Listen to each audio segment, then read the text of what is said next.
Hey guys, it's a big announcement only for NIOS London.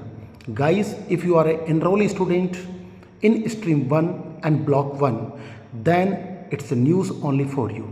Guys, if you want to appear in the secondary and higher secondary examination in the 2024 and 25, it's mean you have to pay your examination fees for these examination. So guys, in that manner, NIOS board has launched online fee portal only for you. Guys, without late fees, you can pay your fee via online portal up to 20 December 2024 without late fees. And guys, after the 20 December, if you pay your online fee for the examination, it's mean you have to pay 150 rupees according to one subject. Is that clear?